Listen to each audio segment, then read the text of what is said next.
આજે વૈશાખ સુદ ત્રીજ અખાત્રીજ પરશુરામ જયંતિ. રાકેશભાઈનો મને એવો ફોન આવ્યો આજે દાદા પરશુરામ જયંતિ છે તો પરશુરામજી મહારાજનો એકાદો પ્રસંગની વાત કરો, એવો એક વિડીયો બનાવી અને મને મોકલાવો. પણ આ બધી વાતોની પ્રેરણા તમને મળે ક્યાંથી? આપણે વાતો તો ઘણી કરતા હોય. મારે ચારણી સાહિત્યની વાતો ચારણો કરતા હોય, પણ મહુવાની બાજુમાં સોળવદરી નાણાભાઈ ગઢવી, અમારે બેને મામા ભાણેજનો સંબંધ છે. હું એને મામા કહું છું, એ મને ભાણેજ કહે છે, બાપાના પરમ મિત્ર છે. આ કંઈ જે કંઈ વાતો હું કરી શકતો ને મેળા મામાની પ્રેરણા છે. અને મારા તો આમ ખરેખર ગુરુ કહેવાય કે ભાઈ ગુરુ વિના જ્ઞાન એવી એક કહેવત છે. મેળા મામાની પ્રેરણાથી આ જે કંઈ વાતો કાલાવાલા કરતો હું દાયરામાં બેઠા હોય તો આ વાતો જેટલું આપણે પ્રસંગ હોય કરતા હોય. ચારણી સાહિત્યની વાતો કરવી, ચારણી સાહિત્ય ખરેખર તો અઘરું, પણ મેળા મામાની પ્રેરણાથી મને થોડું ઘણું ચારણી સાહિત્ય આવડે છે, એક બે છંદ આવડે છે. અને રાકેશભાઈની આજે એવી ફરમાઈશ હતી કે પરશુરામજી મહારાજનો પ્રસંગ આજે અદા તમે એક વિડીયો બનાવો. અને અખાત્રીજ પરશુરામ જયંતિ, ઘણી જગ્યાએ પરશુરામજી મહારાજની આજે શોભાયાત્રાઓ નીકળશે. બ્રાહ્મણો ઉલ્લાસભર પરશુરામ જયંતિ બહુ સારી એવી ઉજવાશે. પરશુરામ જયંતિ ઉજવવી બ્રાહ્મણને માટે અધિકાર છે. પરશુરામજી મહારાજ કેવો બ્રાહ્મણ, વીરરસનો માણસ પરશુરામજી મહારાજ. બ્રાહ્મણ તો હતા, ભક્તિ અને વીરરસ બે એનામાં હતા. તપસ્યા પરશુરામજી મહારાજે ખૂબ તપસ્યા કરી છે, ખૂબ અનુષ્ઠાનો તપસ્યાઓ કરી છે. સાથે સાથે યુદ્ધ પણ કર્યા છે, ખૂબ યુદ્ધ કર્યા છે. 21 ફેરે નક્ષત્રી કેરી હોય એવો પરશુરામજી મહારાજનો આજે પ્રસંગની નાની એવી હું વાત કરીશ. જનકપુરીની મેળગામ સીતાજીનો સ્વયંવર, ધનુષભંગ પ્રસંગ અને પરશુરામજી મહારાજનો પ્રસંગ, જનકપુરીની મેળગામ આગમન, આનું એક નાની એવી વાત છે. જેવું ભગવાન રામ ધનુષ્ય ઉપાડ્યું, પંચ બાંધવા માટે આમ ખેંચ્યા કળાકો થયો. બધું નહીં ગઈ તરણ ભવનમાં, આખી સૃષ્ટિમાં આવી ધનુષભંગની જૂની છે ને હિમાલયની ડુંગરા ઉપર પરશુરામજી મહારાજ તપસ્યા કરવા બેઠા છે. હજારો વર્ષથી તપસ્યામાં બેસી ગયેલા, ઊભા થયેલા નહીં. અને જેવા પરશુરામને ખાને એ ધૂની પડી અને ઊભા થયા તો એટલી તો ભરાક ફેરી કે આખી સૃષ્ટિ ઉપર અંધકાર છવાય. ઘણી વખત આપણે અંધકાર છવાય પૃથ્વી ઉપર, આપણે અંદર અંધી આવી છે, આવી અંધી બધી આવી એમ કહેવાય. પરશુરામજી મહારાજે પહેલું ડગલું એમ કહેવાય વસુંધરા ધરતી માટે માંડવા માટે આગળ મૂક્યો પગ.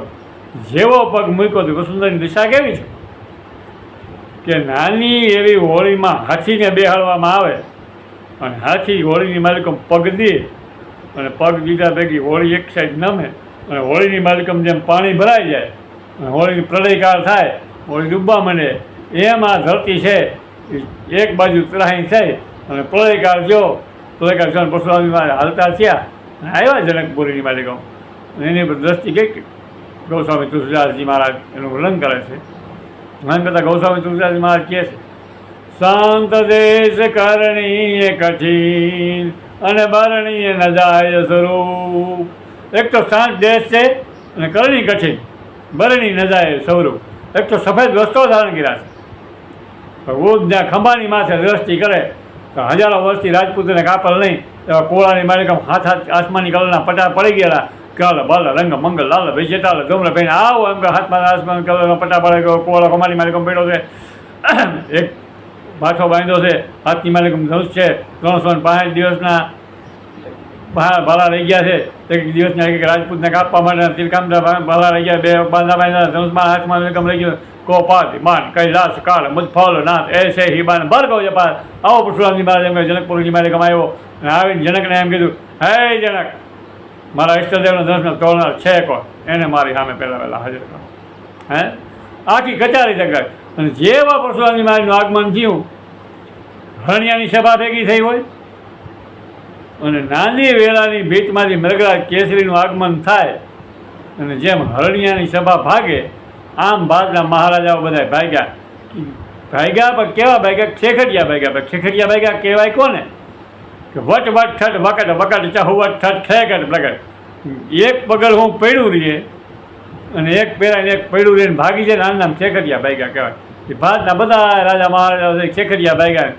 થોડા ઘણા જે રહી ગયા એ પરશુરામજી મારે દંડવત પ્રણામ કરવા મળ્યા. ફલાણા રાજાનો દીકરો છું, ફલાણા રાજનો પાટી પુત્ર છું, મારા દાદા હતા, બાપા હતા, આમ દંડવત પ્રણામ બધા મીંડા કરવા. એ સમયે પરશુરામજી મહારાજ કે એ બધું ઠીક છે. ઈષ્ટદેવના ધનુષના તોડનાર કોણ છે? મારા ઈષ્ટદેવનું ધનુષ તોડનાર છે કોણ?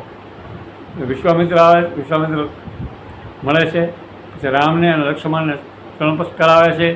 રામને લક્ષ્મણ અને પરશુરામજી મહારાજ આશીર્વાદ આપે છે. ત્યાર પછી પરશુરામજી મહારાજ જનકને વળી પાછું કહે, જનક અમારા ઈષ્ટદેવનું ધનુષના તોડનાર છે કોણ?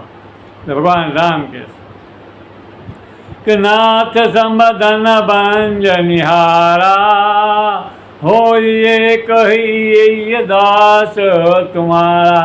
નાથ સંબધન ભંજ નિહારા હોય એક એ દાસ તમારા. વિચારતા કરો પરશુરામજી મહારાજને માટે આના કરતાં બીજો અભિપ્રાય હોય શું? આની મોટું બિરદ શું હોય? કે ભગવાન રામ અજીજ બિહારી ખુદ ભગવાન રામ એમ કહેતો હોય કે નાથ સમધન ભંજ નિહારા હોય એક એ દાસ તમારા. તો એ પરશુરામજી મહારાજ એમ કહે કે એ મારો દાસ નથી, આવું કઠિન કામ વેરી જેવું કર્યું છે એ તો સહસ્ત્ર બાહુથી અર્જુનથી મોટો મારો દુશ્મન છે. તો એ રામ એમ કહે નાથ સમધન ભંજ નિહારા હોય એક એ દાસ તમારા. હે નાથ તમે મને આજ્ઞા કરો. આવું ભગવાન રામ કહે છે. તમારી જે આજ્ઞા એ છે એ મારા શિરોમાની આ તો વિપ્રવાર છો. પરશુરામજી મહારાજને એમ કહે છે નાથ સમધન ભંજ નિહારા હોય એક હિ દાસ તમારા. પરશુરામજી મહારાજને માટે આનાથી મોટું બિરદ બીજું હોય છે. नमस्ते दोस्तों, वीडियो पसंद आए तो लाइक करें, इसे अपने दोस्तों के साथ शेयर करें और चैनल को सब्सक्राइब करना ना भूलें।